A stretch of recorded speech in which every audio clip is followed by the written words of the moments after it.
일부러 길게 했습니다. 오늘 말씀을 좀 짧게, 굵게 하도록, 짧고 굵게 좀 집중해서 들었으면 좋겠네요. 오늘 요한복음 5번째 시간입니다. 제목은 더 큰 일을 보리라 라고 하는 제목 아래에 이 더 큰 일을 보리라 라고 그 말씀을 받은 대상이 누구냐면 나다나엘이에요. 그 나다나엘에 대해서 우리 조금 공부해보고 좀 나누면서 나다나엘을 통해서 오늘 우리에게 주신 하나님의 음성이 무엇인지 잘 들었으면 좋겠습니다. 말씀 듣기 전에 저희가 하는 거 있죠? 가슴에 손을 얹고 저를 따라해 주시면 되겠습니다. 하나님은 사랑이십니다. 그 사랑 안에 내가 있습니다. 사랑받은 만큼 변화됩니다. 하나님은 말씀이십니다. 그 말씀 안에 능력이 있습니다. 말씀을 듣는 만큼 살아납니다. 내 마음을 주님께 엽니다. 아멘.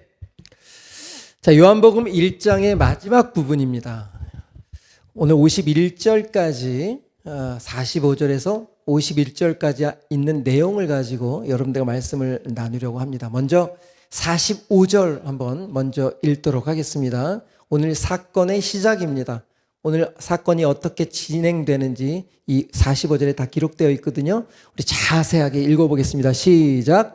빌립이 나다나엘을 찾아 이르되 모세가 율법에 기록하였고 여러 선지자가 기록한 그 일을 우리가 만났으니 요셉의 아들 나사렛 예수니라. 좀 올려주시고요. 지금 한 가지의 사건이 시작이 되었는데 빌립이라는 사람이 누구를 찾아왔어요? 나다나엘이라는 사람을 찾아온 거예요. 그러면서 이 빌립이 나다나엘을 찾아온 이유가 뭐라고요?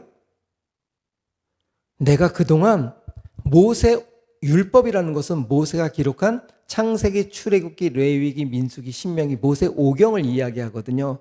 그러니까 창세기부터 신명기, 민수기까지 5개의 성경책 안에 기록된 그곳에서 말씀하고 계시는 바로 예수님이겠죠. 그 다음에 그 이후에 여러 선지자들을 통해서 기록한 구약의 성경들, 그곳에서 말씀하신 그 메시아를 자신이 만났다는 거예요. 엄청난 사건이죠? 여러분, 이 사건 그냥 지나가면 안 됩니다. 빌립은 지금 유대인이었어요. 지금 이야기한 대로 모세 5경도 잘 알았고 성경의 소선지서까지 아주 잘 알던 사람이에요. 그리고 무엇을 기다렸던 사람이에요? 메시아를 기다렸다는 이 빌립이 마침내 지금 누구를 봤다는 거예요? 메시아를 만났다는 거예요. 여러분의 인생에 이런 사건이 있어야 됩니다. 여러분은 인생의 구원자이신 예수님을 만난 적이 있습니까? 이건 뭐지? 만난 적이 없습니까? 있죠. 분명히 어떤 모양으로든지 우리가 이곳에서 지금 예배를 드리고 있다는 것은 우리가 성령님을 통해서 메시아이신 죄인인 나를 깨닫고 죄인인 나를 위해 이 땅에 보내주신 그 하나님의 아들 예수 그리스도에 대한 죄사함과 십자가의 은혜와 그것을 말씀을 통해서 여러분들이 만났을 거예요. 그렇죠? 어떤 사람은 체험을 통해서도 경험했을 수도 있고 어떤 사람은 환상을 통해서도 경험할 수도 있을 수 있고 여러 모양으로 어떤 기적을 통해서라도 알 수 있었겠죠. 또 말씀을 듣는 동안 갑자기 감정에 눈물이 왈칵 쏟아진다거나 평상시에 잘 울지도 않던 사람이 그 막 사랑에 감동되어서 눈물을 흘린다거나 어떤 사람이 자기를 사랑해주는 중보의 기도를 듣다가도 그 주님의 마음이 깨달아져서 주님을 간접적으로 경험을 했다거나 이런 일들이 여러분에게 다 있죠? 오늘 있기를 바랍니다. 빌립이 바로 오늘 자기가 지금 메시아를 만났다는 거예요. 이것은 인생의 가장 멋진 경험이었을 거예요. 그러니까 가장 먼저 누구가 생각났을까요? 가장 친한 친구. 이 친구만큼은 내가 만난 이 메시아를 꼭 꼭 만났으면 좋겠다. 그리고 이 친구가 누구를 기다리는 줄 알았을까요? 이 친구도 똑같이 메시아를 기다리고 있었던 사람이었기에 빌립은 그 예수님을 만나자마자 뛰어가서, 제가 오늘 여러분들에게 뛰어내려갈 것 같은 이런 심정을 가지고 전한 거죠. 다 메시아 만났어. 미안해. 나 메시아 만났어. 나 메시아 만났어. 나 주님 만났어.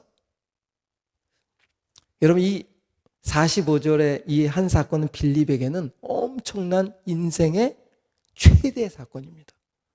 여러분에게 로또가 당첨이 됐든 취직이 됐든 좋은 대학에 들어갔든 여러분에게는 수많은 좋은 일들과 엄청난 사건들이 펼쳐지지만 가장 중요한 것은 예수님을 만나는 사건이 가장 중요한 거예요. 그 사건이 없다면 여러분들은 이 땅을 살아가는 그 어떤 훌륭한 사건을 만남에도 불구하고 여러분은 진정한 참 기쁨을 누리지 못했다라는 증거죠. 여러분, 아무리 좋은 대학에 가도 그 대학 들어가 보세요. 며칠 안 갑니다. 좋아하는 마음. 취직해 보세요. 10년을 공부해가지고 공무원 들어가 보세요. 들어가자마자 짜증. 들어가기 전까지는 들어가기만 해봐 라고 하는 그런 마음이 있지만 실질적으로 들어가 보면 그 기쁨은 얼마 가지 않습니다. 내가 사랑하는 사람에 졸르고 졸라서 결혼을 했어요. 얼마 안 가요. 기쁨. 거짓말 시킬 수 없잖아요. 아니, 그 결혼했다는 그 기쁨 말이에요. 사랑한다는 마음 말고. 그리고 또 우리의 사랑은 또 한계가 있잖아요. 영원히 사랑할 수 없거든요. 그러니까 끊임없이 우리 아내도 마찬가지일 거예요. 나만 그런 게 아니라 나를 사랑해서 결혼했겠지만 며칠 몇 날 안 가서 내 실체를 보는 순간, 아, 연애 때와는 다르구나 이 인간이. 바로 이런 꽂히는 순간 사랑이 시들시들해지는, 이게 우리가 갖고 있는 기쁨과 사랑이에요. 하지만 우리에게 그런 잠깐의 기쁨과 사랑을 보여주는 이유가 뭘까요? 진짜 영원한 기쁨과 참 사랑이 있다는 거예요, 없다는 거예요? 있다는 거예요. 우리가 그걸 조금 알아야 그 큰 사랑과 그 기쁨을 알 수 있겠지 않겠습니까? 그래서 우리에게 그런 작은 기쁨들을 주시는 거예요. 그런데 오늘 다시 한번 이 나다나엘에 대해서 여러분들에게 좀 말씀을 드리려고 하는데, 이 나다나엘이 이렇게 정말 놀라운 기쁨의 소식을 받아가지고 막 뛰어와서 나다나엘 뒤통수를 때리면서 나 주님 만났어 라고 하는데, 그 다음 절 한번 읽어봅시다. 이 나다나엘이 뭐라고 이야기하는지 조금 더 먼저 우리 46절 한번 띄워주시겠어요? 조금 순서가 달라졌지만 시작. 나다나엘이 이르되 나사렛에서 무슨 선한 것이 날 수 있느냐? 앞에 지금 나다나엘이 한 대답만 확인해 봅시다. 나다나엘이 지금 좋아해요, 싫어해요? 반가워해요, 별로예요? 느낌이? 야, 무슨 메시아가 나사렛에서 나?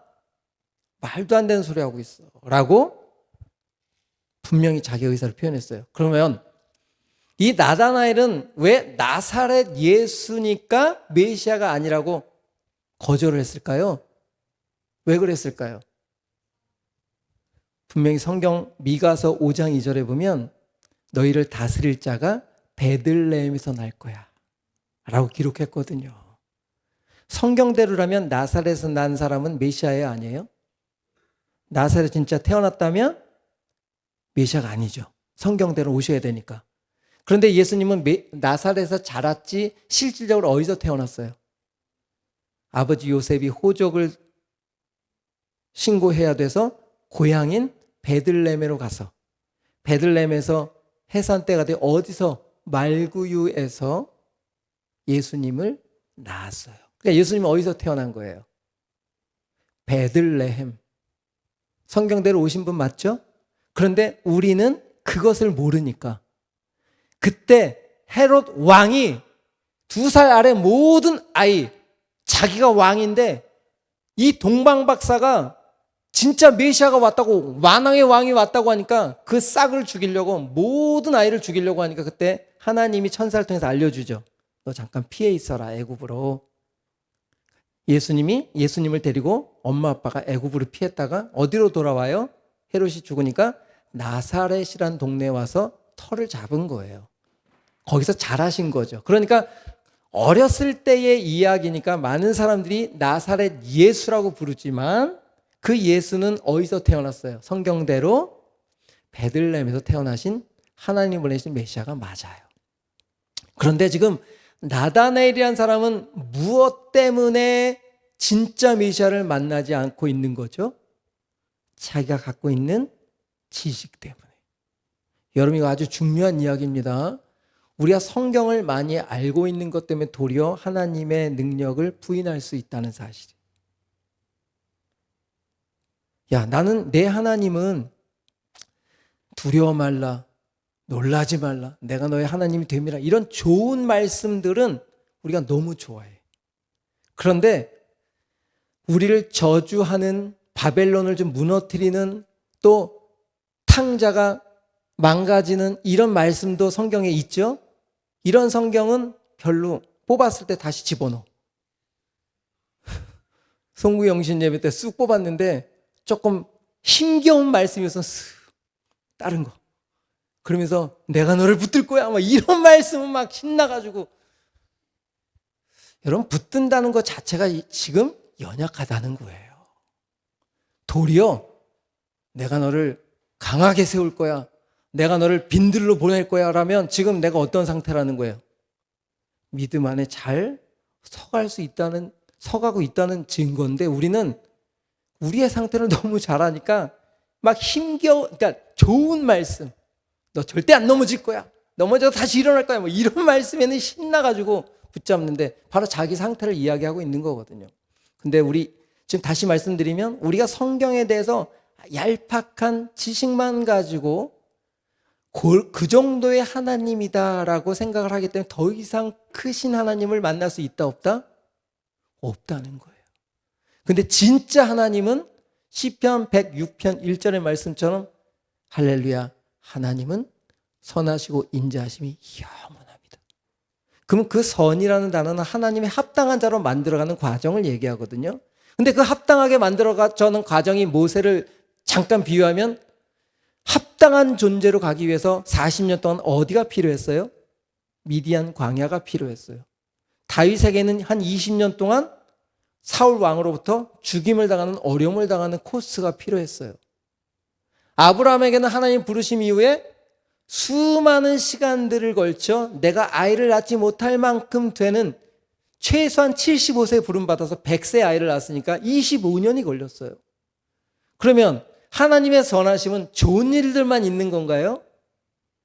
아니잖아요. 하나님은 우리가 구렁텅이에 빠졌어도, 힘겨운 구덩이에 빠져 있어도 그 시간이 꼭 필요하다고 생각하시기 때문에 나를 이곳에 보내셨구나 라고까지 생각한다면 이 사람은 정말 하나님 앞에 얼마나 예쁨을 받는 사람일까. 지금 다시 정리해 봅시다. 제가 오늘 설교를 준비하면서 딱 한 가지 이야기하려고 했어요. 편견. 우리가 갖고 있는 이 하나님에 대한 편견, 또 우리가 갖고 있는 이 세상에서 주신 학습된 편견들이 있어요. 뭔지 아세요?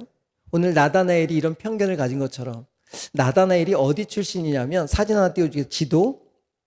가나 출신입니다. 가나와 나사렛은 아주 가까운 거리예요. 그렇죠? 그러니까 나사렛 동네에서 잘 알까요? 모를까요? 너무 잘 아는 거예요. 야, 나사렛 거기 로마 군대가 주둔하는 곳이잖아. 기지촌이잖아. 거긴 술집이 난무하고 그것은 아주 가난한 사람들만 사는 곳이야. 어떻게 메시아가 그런 데서 날 수 있니? 너 좀 생각 좀 해라. 자기가 갖고 있는 나사렛이라는 지명의 그 생각 때문에 거기선 절대 메시아가 나올 수 없다는 거예요. 이렇게 나다나엘이 갖고 있는 자신만의 편견과 그동안 학습되어 있는 생각 때문에 빌립이 만나서 인생이 바뀌었거든요. 예수님의 제자가 됐거든요. 그런데 지금 당장 야, 나사렛에서 선한 것이 날 수 없어. 거절을 탁 해버린 거예요. 그러면 지금 나다나엘은 이 거절한 것이 복일까요? 저주일까요? 자기의 생각, 지금 집중하고 있는 거, 잘 따라하고 있는 거죠? 지금 나다나엘이 자기가 갖고 있는 생각과 편견 때문에 메시아를 만날 수 있는 기회를 빌립이 줬는데도 불구하고 거절했어. 아니야, 내가 아는 메시아는 저 예루살렘에서 태어나야 돼. 왜? 동방박사도 메시아배를 따라오니까 어디로부터 왔어? 갈릴리 지역에 와서 예루살렘부터 와서 찾았잖아. 야, 메시아 정도 되면 경제, 군사 모든 곳의 중심인 예루살렘에 오셔야지. 여기 시온산이 있잖아. 라고 하는 자기만의 생각 때문에 진짜 메시아를 만나지 못하는, 하나님의 능력을 경험하지 못하는 저주의 자리가 되어버렸죠. 이해되십니까? 우리도 그럴 수 있어요.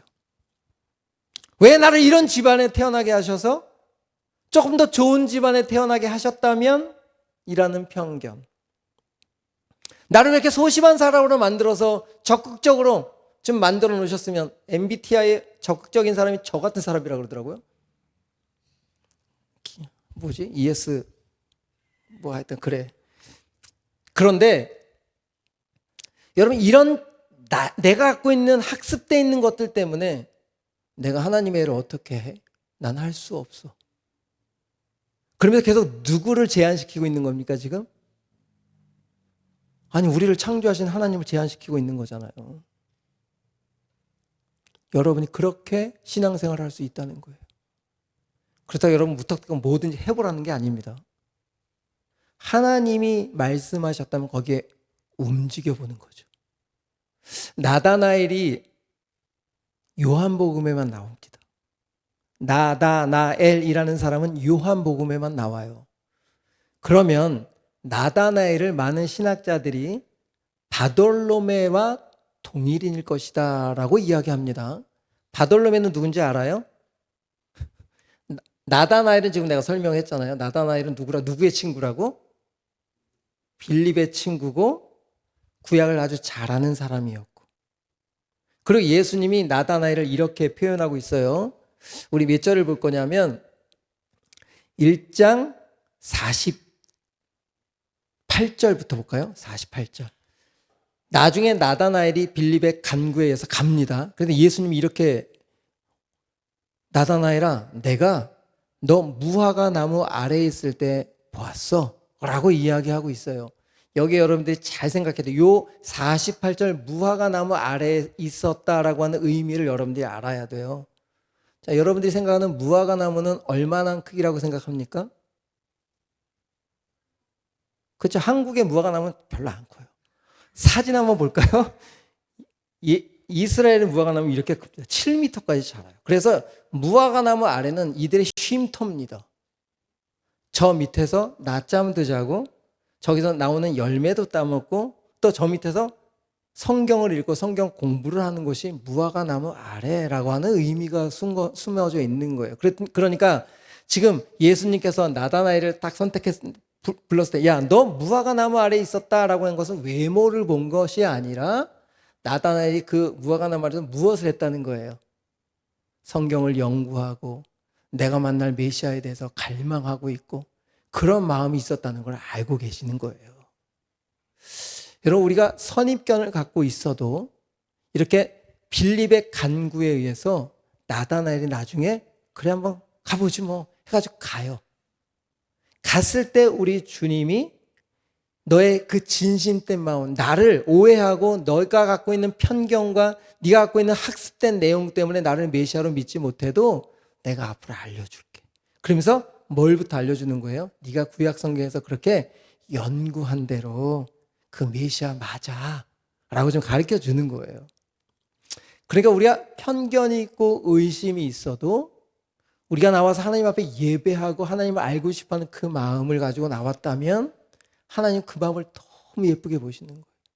우리가 갈팡질팡하고 우리가 하나님에 대해서 의심할 수도 있고 하나님에 대해서 혹시 거절하기도 하고 그 능력을 부인하기도 하지만 우리 하나님은 그런 모든 마음을 다 보고 계시고 알고 계시면서도 불구하고 잘했다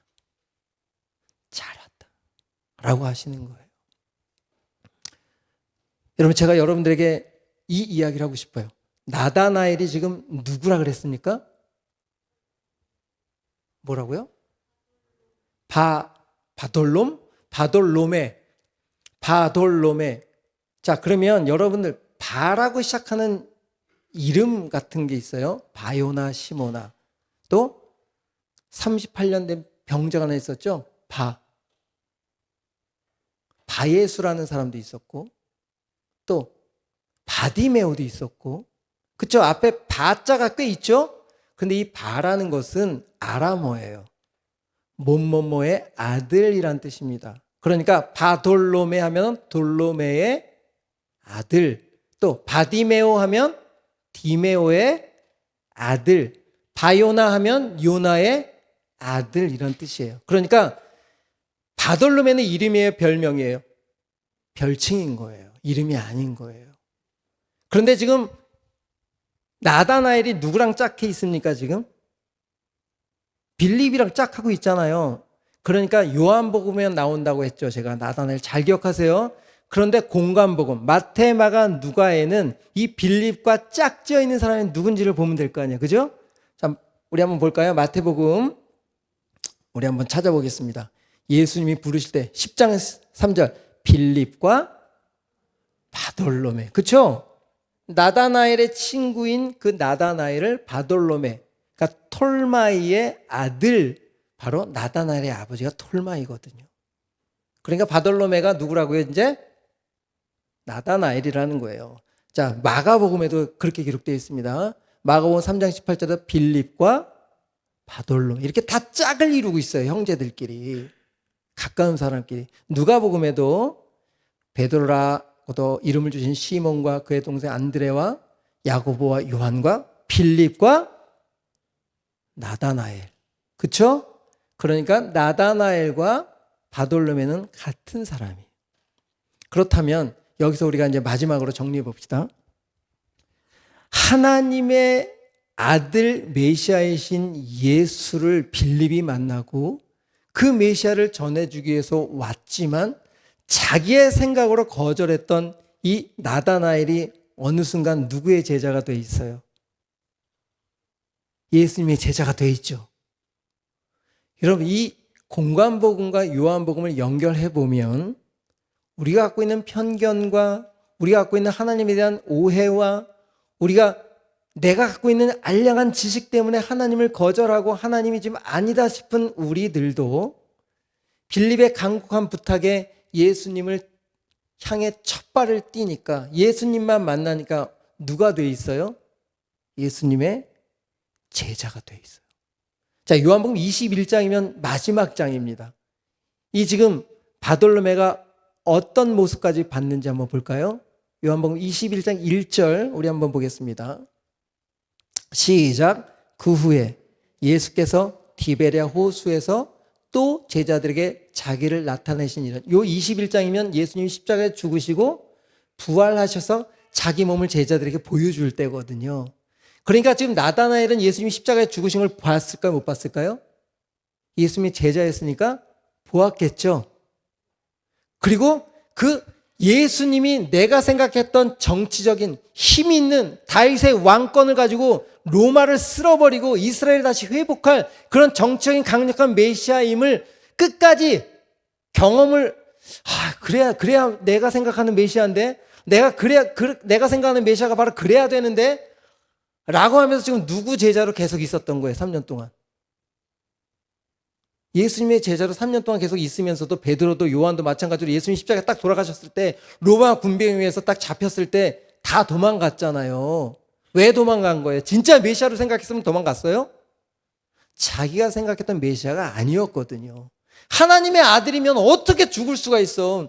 어떻게 우리가 생각하는 그 메시아가 이렇게 사람에 의해서 처단될 수가 있지? 우리가 생각했던 진짜 메시아가 아니구나. 그러니까 예수님의 제자로 3년 동안 살았음에도 불구하고 바돌로메는, 또한 다른 제자들은 지금 그 예수님을 진짜 메시아로 믿었던 거예요, 아니에요? 예? 아니라는 거예요. 여기에 좀 위로가 되지 않아요? 나도 모태신앙으로 38년 동안 얼마나 성경을 잘하고 있는데 그 하나님의 아들 메시아 나랑 별로 관심이 없었거든요. 그렇게 우리가 신앙생활을 할 수 있었다는 거예요. 여러분들도 교회에 나와서 꼬박꼬박 예배를 드리지만 정말 내 삶에서 그 예수 그리스도와는 상관없이 살 때가 꽤 많이 있다는 거죠. 그게 예수님의 제자와 뭐가 별 다르겠습니까? 하지만 위로가 되잖아요. 그런데 이 제자들이 누굴 만났다는 거예요? 지금 자 2절 21장 2절 이 사건인 거예요. 시몬 베드로와 디두모라는 도마와 갈릴리 가나 사람 누구? 나다나엘이 지금 누굴 만난 거예요? 조금 아까 1절에 부활해? 내가 가짜로 생각했던 메시아가 십자가에서 분명히 죽은 걸 봤는데 그 죽은 메시아가 살아서 부활해서 야 내가 왜 죽었는지 아니? 내가 죽어야 너희들의 죄가 사함을 받고 또한 내가 살아나야 너희들이 영원한 생명을 얻게 되기 때문에 그 과정을 겪었던 거야. 알려주신 거예요. 부활에 주님이 찾아오셔서. 이 사건이 무슨 사건이 있는 줄 아세요? 얘네들 배를 띄워가지고 고기 잡고 있었어요. 자기 원래 직업으로 다 돌아간 상태였었어요. 3년 반을 예수님을 따라다녔어도. 근데 그 밖에서 고기를 구우고 계셔. 진짜 양식은 너희들이 그 생선을 통해서 먹어야 될 그 양식이 아니라 이 옵사리온이라는 단어를 썼거든요. 그것은 썩어질 자기의 그 예수님이 십자가에 죽어주신 그 양식. 그것을 표현하는 거거든요. 21장 쭉 이어지는 것이. 제가 요때 다시 한번 자세하게 설명을 드리겠지만 이렇게 부활의 주님을 나다나엘이 만난 다음에 어떻게 변했을까요? 빌립처럼 내가 만난 예수님을 누군가에게 전하기 시작했죠. 나다나엘은 어디만 나타났다고요? 요한복음에만 기록되어 있다고 그랬어요. 그러면 나다나엘에 대해서 성경에서 찾을 수 있을까요? 없을까요? 없겠죠. 그럼 그 이후에 나다나엘은 어떤 사람이었을까? 유대 전승과 역사학자들 통해서 제가 찾아보니까 정확하게 이렇게 표현하고 있습니다. 네이버 지식에도 다 나오는데 나다나엘은 이후로 그의 사역과 죽음에 대해서 성경에는 더 이상 기록이 없지만 그의 역사와 전승에 의하면 유대 땅을 떠나 소아시아, 터키로 가서 또 복음을 전했고 내가 만난 그 부활의 주님을 전했고 마지막에는 우상 숭배가 심했던 아르메니아까지 가서 16년 동안 복음을 전하다가 바빌론의 왕 아스티아게스에 붙잡혀 피부가 다 벗겨졌고 십자가에 거꾸로 못 박힌 채 순교했다. 이게 지금 전승이 전해주고 있는 나다나엘의 마지막 모습이에요. 여러분 나다나엘처럼 순교하라는 이야기가 아닙니다. 어떻게 그렇게 자기의 선입견 속에 있었던 메시아를 거절했던 그 나다나엘이 이렇게 복음을 전하는 사람이 되었을까? 이거는 나다나엘에게 능력이 있다는 거예요? 부활의 주님한테 능력이 있다는 거예요? 부활의 주님한테 능력이 있다는 거예요. 말씀의 능력이 있다는 겁니다. 그 여러분들에게 지금 사단은 계속 속일 거예요. 야, 너 행동 좀 봐라. 네가 무슨 주님을 만났다고 누구한테 얘기라도 하겠니? 우리들의 삶은 조금 가족들이 많이 모이면 나이 좀 들면 언제 결혼하니 그 한마디에 벌써 뚜껑이 열려가지고 훅 빠져나가기도 하고 뭐 가족들이 모이는 자리가 쉽지 않잖아요. 그렇죠? 가족 얘기하니까 다 심각해지네. 사람들이 모이는 곳에는 아무리 사랑하지만 거기엔 다 다툼이 있고 미움이 있고 아픔이 있고 근데 그곳에서 우리가 부활의 생명을 드러내야 되는 존재라고 지금 나다나엘이라는 사람을 통해서 우리들에게 이야기하고 있는 거예요. 여러분 우리 찬양팀 준비해 볼까요? 오늘은 제가 나다나엘에서 깊게 이야기보다는 더 이상 30분 됐으니까 이제 설교 그만하고 오늘 이렇게 정리해 봅시다. 우리가 진짜 무엇을 믿는 겁니까? 여러분들이 지금 무엇 때문에 여기 와서 앉아 있을까요? 맞아요. 내가 너무 하나님을 믿는다고 하지만 나를 통해서 빛이 드러나지 않으니까 그 빛을 더 알고 싶어서 또 그 빛을 알고 돌아가지만 또 내 삶은 쳇바퀴 돌듯이 또 똑같은 삶을 살아가지만 그럼에도 불구하고 우리 부활의 생명이신 주님이 내가 더 깊이 경험만 된다면 그 능력을 통해서 우리의 삶은 반드시 복음을 전하는 자로 살게 될 것이다.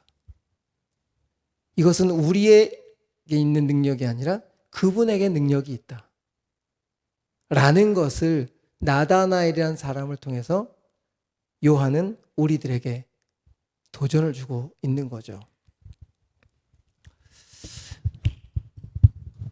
주가 일하시네 찬양하시면서 오늘 결론은 제가 안 냅니다. 여러분들 좀 고민해 보세요. 나다나엘이라는 사람이 어떤 과정을 통해서 또 하나님은 나다나엘을 왜 예수님의 제자로 연결시켜서 그렇게 인도해 가고 있는지.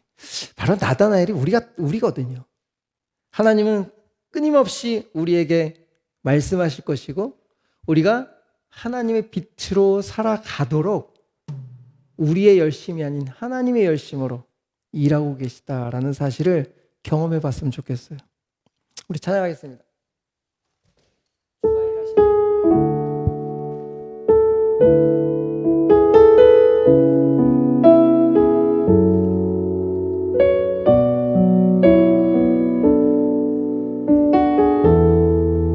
날이 저물어 갈 때, 날이 저물어 갈 때, 빈들에서 걸을 때, 그때가 하나님의 때.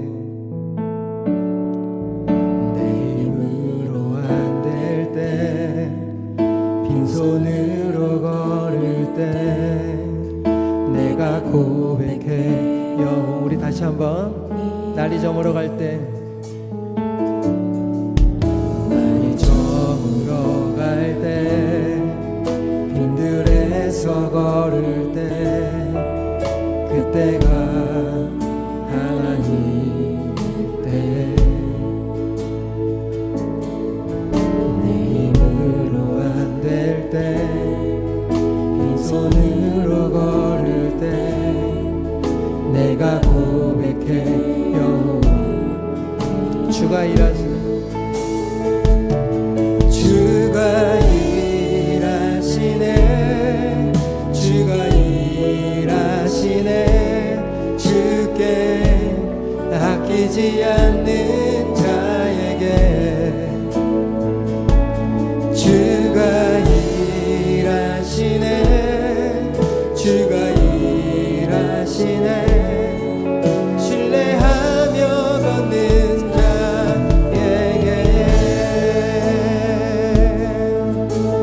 고백합니다. 우리 모인 이곳에, 우리 모인 이곳에 주님 함께 계시네. 누리네 아버지.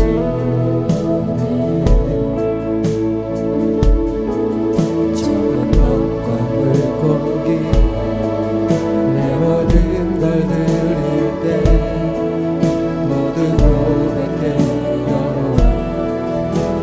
주가 일하시네. 주가 일하시네. 주가 일하시네. 주께 아끼지 않는 자에게 주가 일하시네. 주가 일하시네. 신뢰하며 걷는 주가 일하십니다. 주가 일하시네. 주가 일하시네. 주께 아끼지 않는 자에게 주가 일하시네. 주가 일하시네. 신뢰하며 걷는